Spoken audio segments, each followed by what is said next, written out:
আসসালামু আলাইকুম প্রিয় বন্ধুরা, আপনারা সকলেই কেমন আছেন?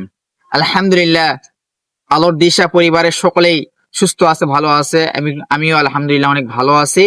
তো আজকে আমি আপনাদেরকে এমন একটা ছোট্ট আমল, যে আমলটি শেয়ার করতে যাচ্ছি, এই আমলটি যদি আপনারা সঠিকভাবে করতে পারেন, জাহান্নাম যে জায়গায় সবচেয়ে ভয়ঙ্কর, এই জাহান্নামের আগুন থেকে আপনাদেরকে আল্লাহ তাআলা স্বয়ং নিজে হেফাজত দান করবেন।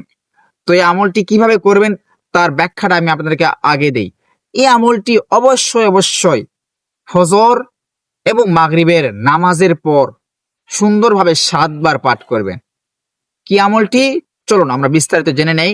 রাসূলুল্লাহ সাল্লাল্লাহু আলাইহি ওয়াসাল্লাম বলেছেন, যে ব্যক্তি এই ছোট্ট একটা দোয়া, এই দোয়ার আমলটি ফজরের পর ও মাগরিবের পর 7 বার করে পাঠ করবে, আল্লাহ পাক রব্বুল আলামিন তাকে একদম জাহান্নামের আগুন থেকে পুনরায় একদম কোনো ধরনের কোনো আগুন তার শরীরের কোনো লোময়েও কি স্পর্শ করবে না। তো এই আমলটি হচ্ছে আল্লাহুম্মা আজিরনি মিনান নার। খুব ছোট্ট একটা আমল, তাই না? এই ছোট্ট আমলটি আমরা সকলে করার চেষ্টা করব। আল্লাহ তাআলা যেন আমাদের সকলকে সেই তৌফিক দান করেন, সকলে বলি আমিন। আর অবশ্যই অবশ্যই ভিডিওটিতে বেশি বেশি আমরা লাইক করব আর কমেন্ট করব। আর আপনাদের সকলের শুভাকাঙ্ক্ষী যারা রয়েছেন তাদেরকেও এই আমলটি করার মতো একটা সুযোগ দান করবো, সেটা শেয়ারের মাধ্যমে। আর অবশ্যই অবশ্যই আপনারা সকলেই যারা যারা এই আমলটি করেন পূর্ব থেকেই, তারা একটু বলবেন এই আমলটি করতে কতটা মজা লাগে।